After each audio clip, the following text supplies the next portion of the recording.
que bom estar aqui com vocês novamente. E a Junta de Missões Mundiais tem muita alegria de trazer esse programa para vocês. Você que está vindo a primeira vez, esse aqui é o Elas pelo Mundo. É um programa que tem por objetivo dar protagonismo à mulher, mostrar conteúdos, histórias, projetos que estão acontecendo por aí, tão lindos, e nós fazemos questão de trazer para vocês aqui, né? Sabe o que nós vamos discutir, conversar? A dignidade do exercício profissional da mulher. E esse tema mexe com muitas coisas, não é? Sexo, será que pode determinar a profissão? Será que existe profissão apropriada para homens? Algumas profissões são realmente mais adequadas para mulheres? Será que mulher precisa mais do que o homem ser validada por alguém? O caminho do reconhecimento parece que não é tão fácil para ela, de qualquer forma, não é, gente? Convidamos para estar aqui com a gente hoje, para essa conversa gostosa. Você prepara já sua xicrinha de chá aí. Nós trouxemos a Esther. Ela é missionária da Junta de Missões Mundiais no Senegal, é psicóloga, ela é dentista, ela é casada com o Timóteo, que é médico, e eles têm 3 filhos. Também veio, gente, uma convidada especial, a Denise Vasco. A Denise é teóloga, ela é pós-graduada em interpretação de conferências. Gente, é uma mulher chiquérrima, sabe? Ela tem mestrado em estudos da linguagem pela PUC-Rio. Casada com Mário, mãe de 2 filhos. Mário também médico. Então, gente, depois de apresentarmos essas mulheres tão especiais aí, muito bem-vindas, queridas. É um prazer para nós estarmos aqui. Sim. Que bom. Eu fico muito feliz de ter vocês aqui com a gente hoje. Pena que o tempo é tão curto, gente. Mas eu vou começar pela Esther, então. Esther, eu começo com você. E lá no Senegal, esse trabalho que vocês estão fazendo, tão lindo há alguns anos, vocês trabalharam muito com a Fábrica de Esperança, você foi como dentista, mas hoje você deu uma guinada na tua carreira, você mudou algumas coisas, você optou pela carreira de psicóloga, você foi arrojada, né? Você podia rapidinho para nós dessa caminhada, Esther? É um prazer muito grande estar aqui hoje participando com vocês, e é sempre muito bom poder compartilhar aquilo que Deus tem feito na minha vida. E, de fato, eu cheguei ao Senegal como dentista. O meu chamado missionário se deu quando eu tinha 10 anos, e Deus foi tratando na minha vida e colocando no meu coração de que um dia eu estaria servindo a Ele em missões.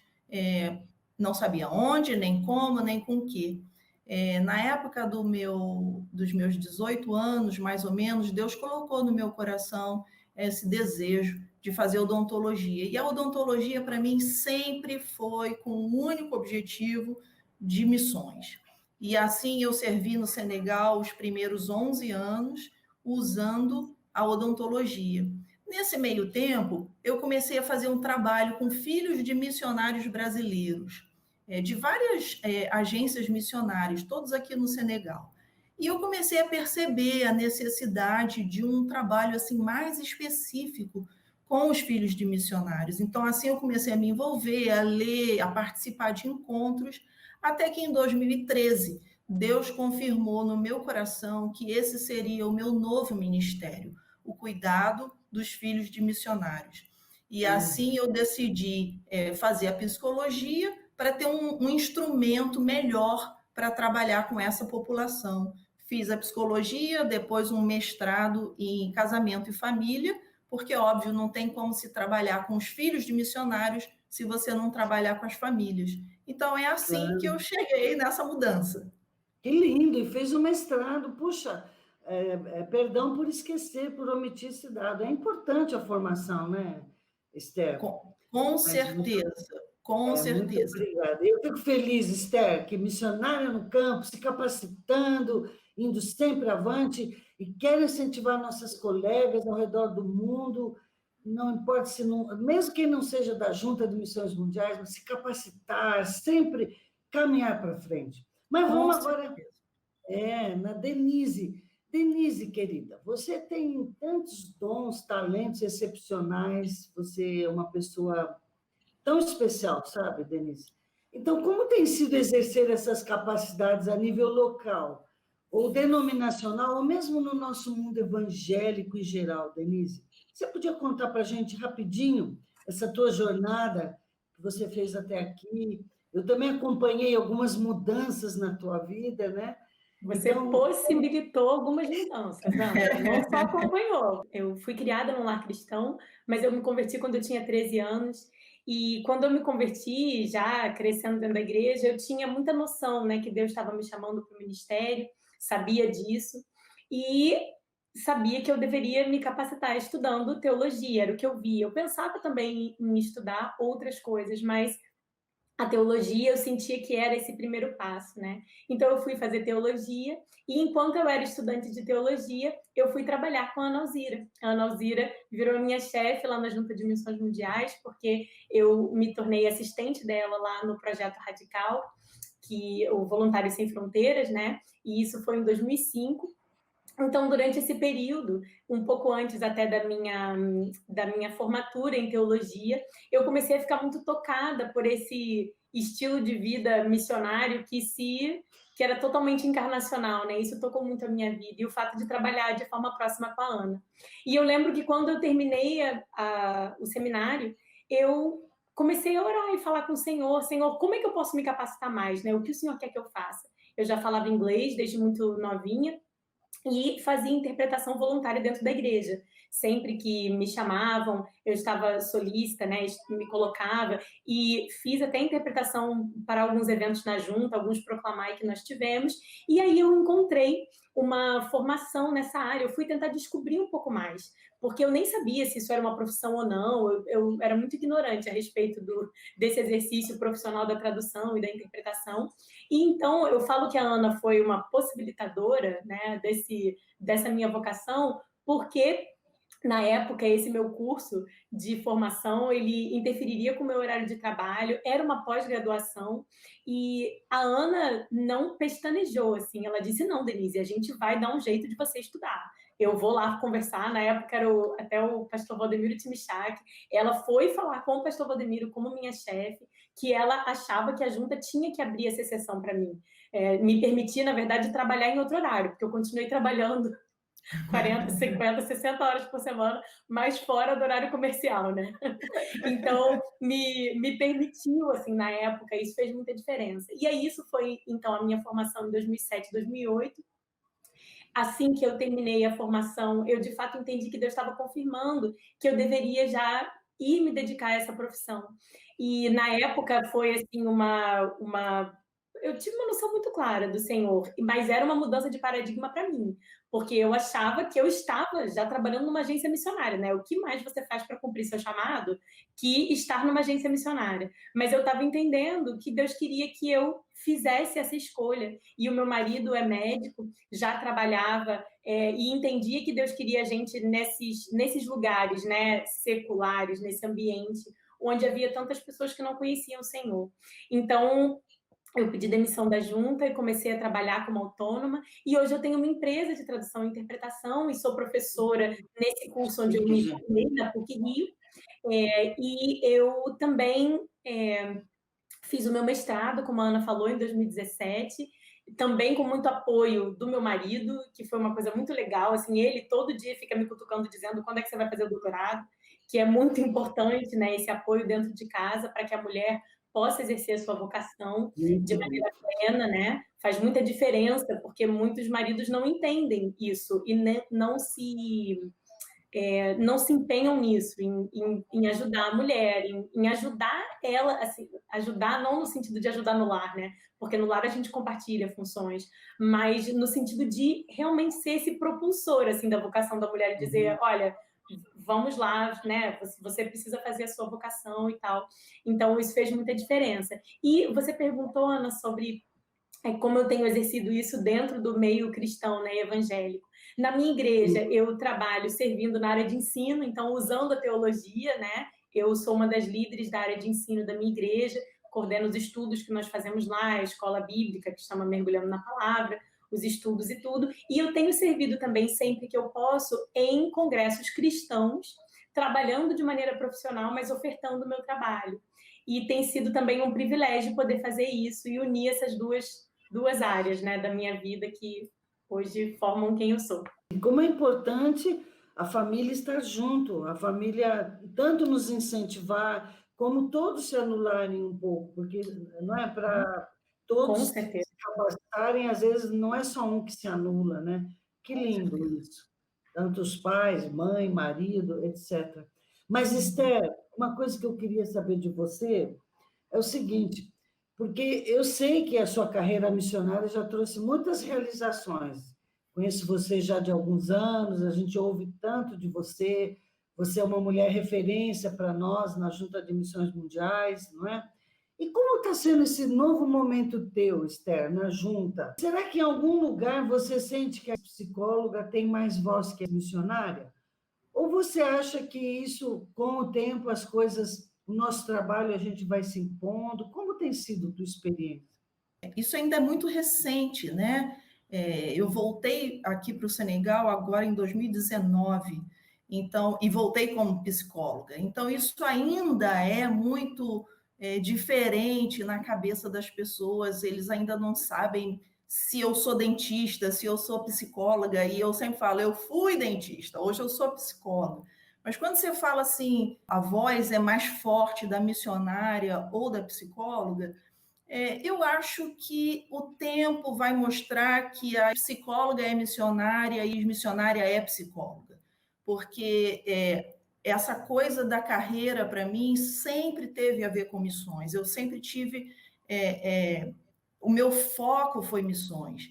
Então, eu ouvi um negócio assim muito interessante, tem umas semanas atrás, eu estava ouvindo alguma coisa sobre vocação, e essa pessoa disse assim, vocação é aquilo que você faz mesmo se ninguém tiver que pagar para ninguém te pagar, ou se você tiver que pagar para fazer. E eu vejo assim, isso muito interessante, porque é exatamente o que aconteceu comigo. Nesse processo da psicologia, especialmente o mestrado, que eu tinha que fazer, eu fiz a minha formação fora do Brasil, então eu tinha que ter o mestrado, é um complemento lá onde eu fiz, e aí custou muito dinheiro, custou muito dinheiro. E quando eu converso com o Timóteo, a gente para assim, uma vez ou outra, fazer uma conta e tal, a gente fala assim, gente, mas a gente nunca teve esse dinheiro, como que a gente pagou isso?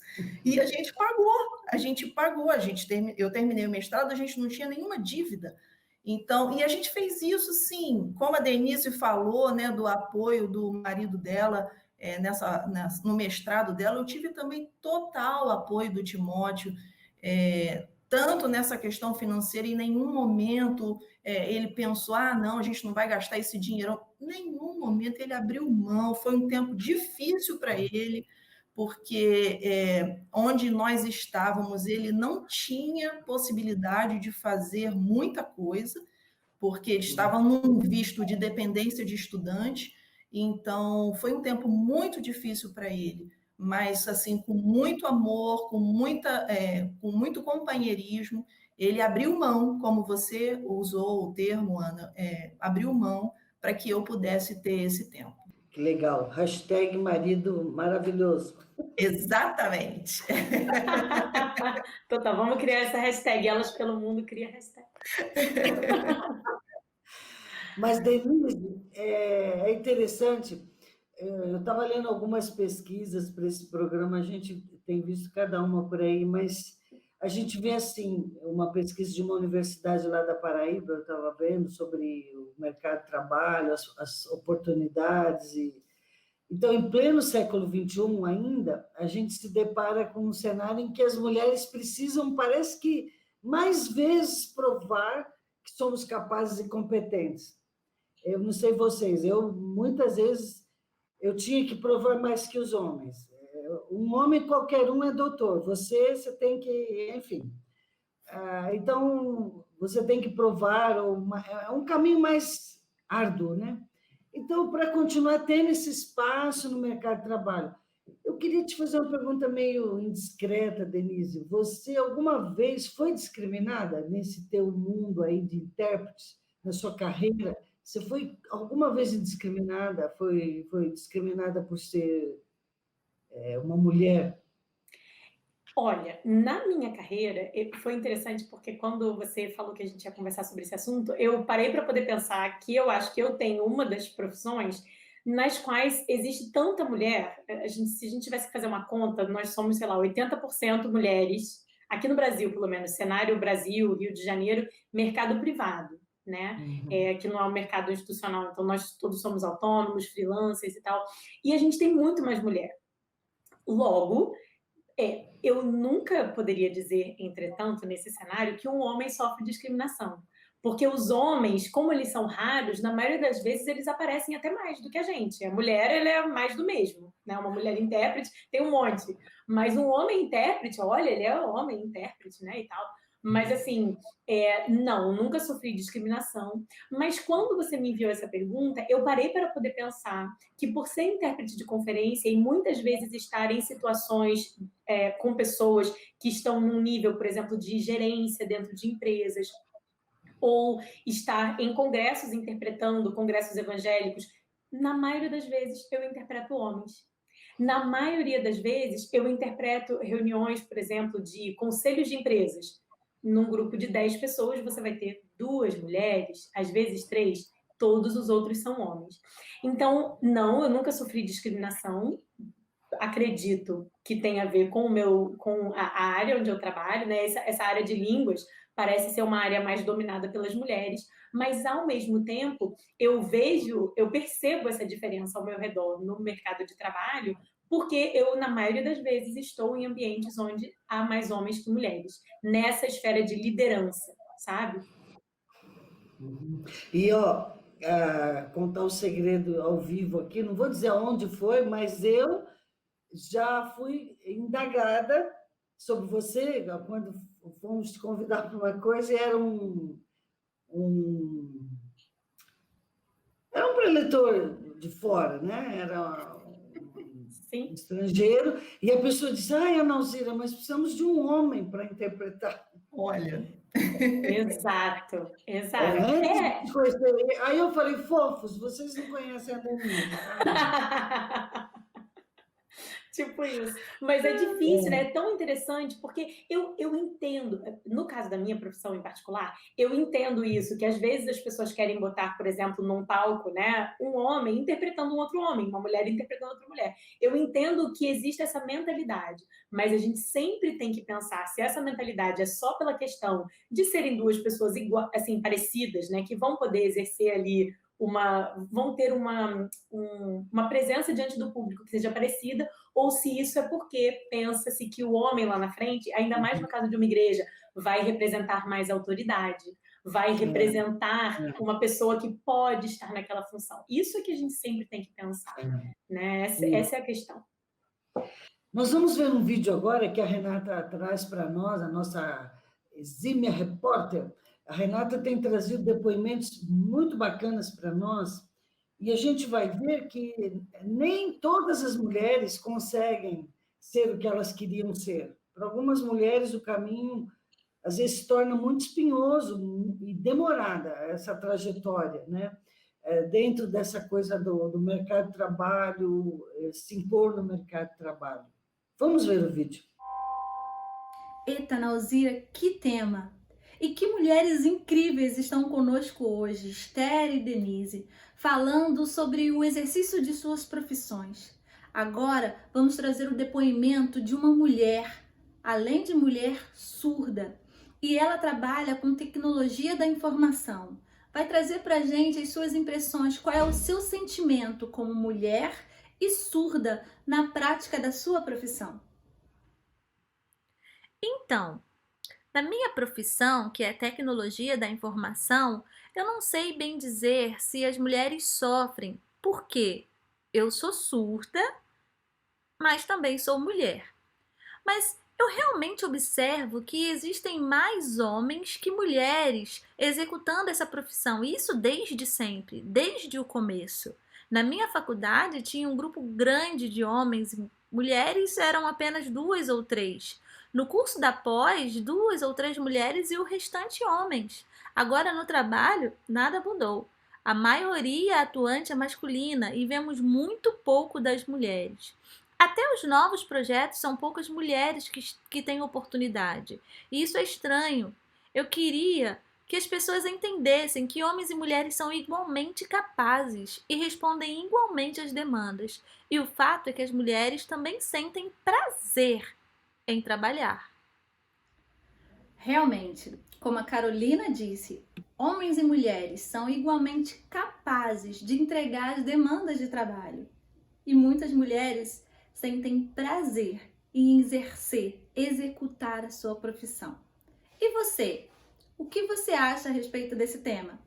Deixe o seu comentário aqui nesse vídeo que a gente vai ler e responder tudinho depois. Ana, é com você. Depois de vermos esse vídeo, vemos histórias que mulheres guerreiras, mulheres que estão buscando seu espaço e batalhando, conseguiram se pôr no mercado de trabalho. Então, a gente vê que a questão, às vezes, não é só o reconhecimento, o estar num universo que antes era identificado como masculino, mas existe também outras dificuldades para a mulher, não é?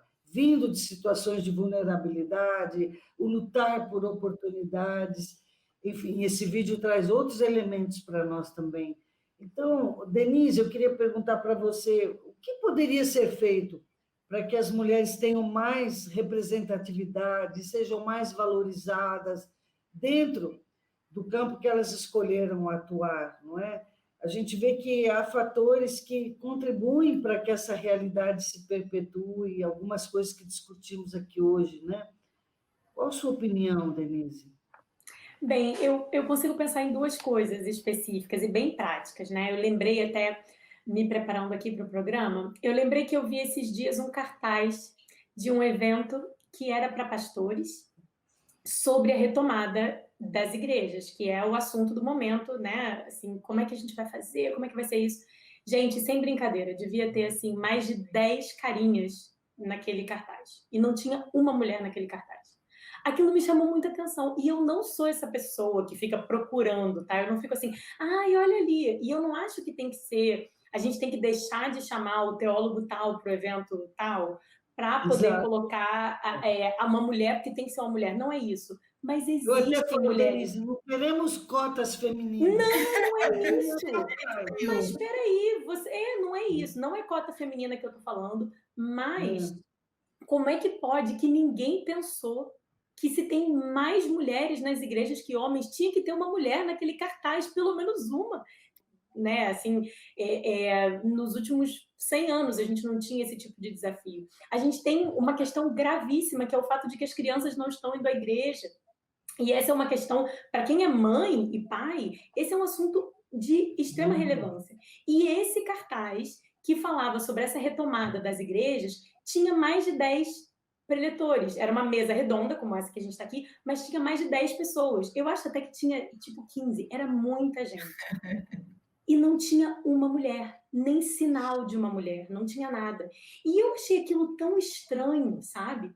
Me soou esquisito, eu pensei, poxa, e eu ainda pensei, porque eu penso assim, gente, esses homens nem pensaram, a pessoa nem pensou, tá? É um ponto tão cego, as pessoas não percebem, que eles nem pensaram que isso podia dar um problema, porque podiam ter feito só para ser politicamente correto. Ah, vamos colocar uma mulher, pelo menos uma mulher, só para dar aquela disfarçada. Eles nem disfarçaram, porque eles não percebem, sabe? Então, eu acho que essa é uma questão grave, que a gente tem que abrir o olho para isso. Peraí, será que eu não poderia dar esse espaço para uma mulher? Será que eu não poderia abrir? Então, essa é uma coisa.